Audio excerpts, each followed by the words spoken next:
Hey, welcome back to Freight Waves Now. I'm Andrew Cox. He is lead economist Anthony Smith. Anthony, good morning. We got a lot of pretty big economic releases this week. Let's do a week in review. Definitely. So starting it off with flatbed outbound tender rejection, no other place that I could ever start off with. So what we have here is our flatbed outbound tender rejection index in the blue line, and in the orange line we have industrial production. So always love looking at things upstream because, as you know, kind of goes upstream, downstream. The canary in the coal mine, as I always like to say, is upstream with industrial production. So what we saw in this latest number was a downward movement right around 1.3% for industrial production.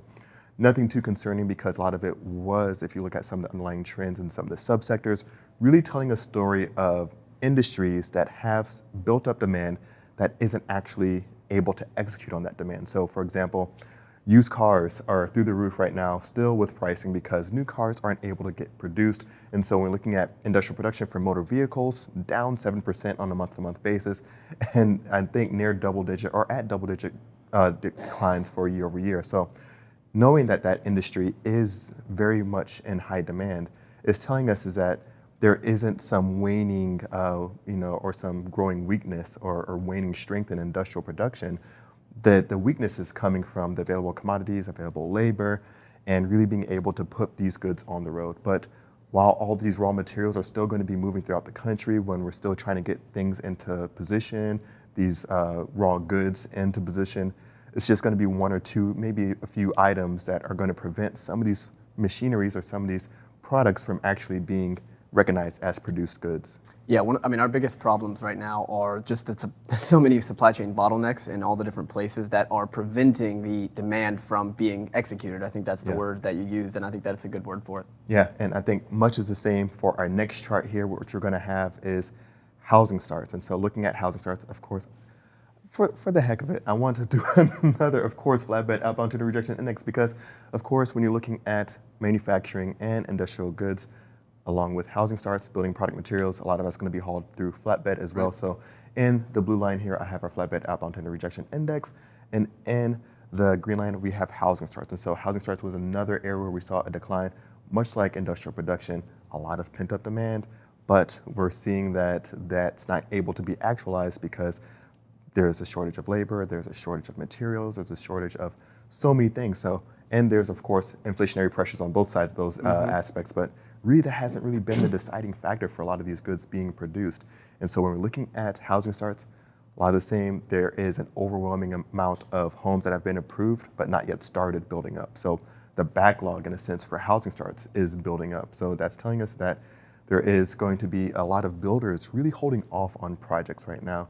There's not some waning demand for housing in general either, but the result's going to be the same, where there's going to be fewer housing starts, fewer production happening, but there's still a lot of gas left in the tank for both of these areas.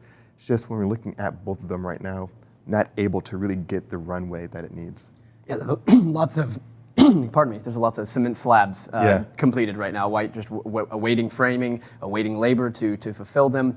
But the truth is we've talked about this a lot, the things that will drive demand for housing, net debt to net assets, still really strong. Savings rate is still up there comparatively to the past 5 years. And we have a secular trend here where we have our generation growing up out of their apartments, buying their first home, baby boomers as well, moving out of homes. So we have this big secular shift going on that should keep demand strong for housing into for the next decade, really. Exactly right. And really one of those big things where it's all built off of is the backs of the consumers. And so in our last chart here, we're going to have our, not industrial production, I'm obsessed, our initial jobless claims, so our weekly initial jobless claims.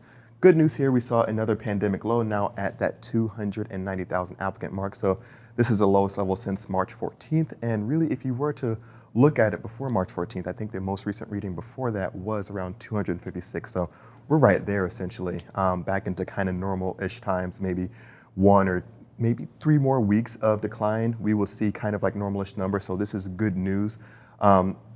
Earlier on in the week, I was talking to Michael Vincent, talking about how being a sports fan, you can kind of draw some analogies here. So for example, the heavyweight fight that happened not too long ago, Deontay Wilder, Tyson Fury. The big thing that Tony Alice was talking about with Deontay Wilder was that he has that eraser, that right arm that's just so strong, it can really make up for any mistakes that's happening right now. It's kind of like the US consumer.